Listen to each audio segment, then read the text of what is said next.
Yeah, hey Mark, I thought it might be easy for me to show you this application just on my screen here with a quick video. As you can see, I'm logging into your DV environment. I have to do a few special things, so don't worry about that. But once I log in here,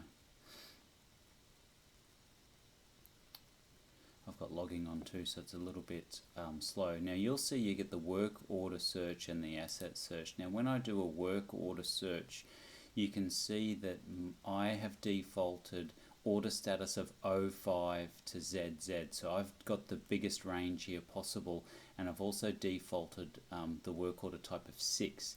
Now you're able to change any of those values and then just hit save, and that will save your default search. So when you go back into this screen, these are going to be the defaults.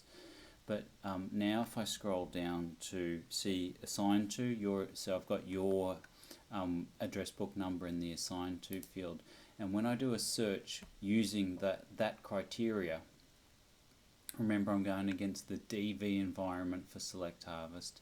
Hopefully that's going to load the 13 work orders that are actually assigned to you that meet that criteria in the DV environment, and that's what you can see here. So we can see 13 work orders. You can open up any of these work orders. You can see the files that are attached to these, so we can see that there's some instructions against that from the model work order.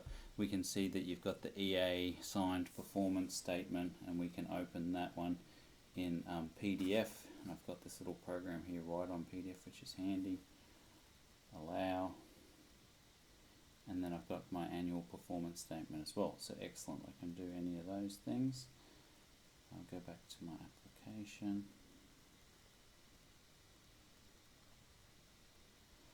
I can look at the parts, etc. There's no parts on this particular work order.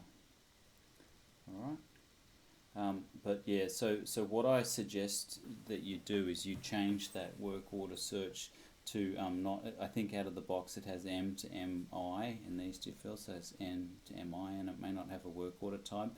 But when I combine a few more options here, it does work. There's a bit of a problem where you can't put asterisks into these order status fields. It expects you to put a value, and therefore that has been causing some confusion. If I go to the asset-based search, once again you'll see that the equipment status, it's got as a default of active, but you guys don't use that default active field. You use a status of WK or something. So let me just have a search of the statuses that are available here. I'm pretty sure yours is working, WK, not active. So if I search for WK now, you'll see I get to see 100 plus assets that match that criteria. So what I'm going to do, you can see I've changed equipment status to working.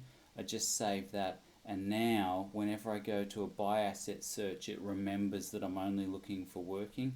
Also, when I get to my home screen, you can see I've got my favorite persons search, which is the work order based one, and then it's my favorite by asset, which is my asset based search. So I can go directly into those as well. Okay, so hopefully that shows you that we can see all of your work orders and all your equipment or your assets in the DV environment now. Thanks, bye.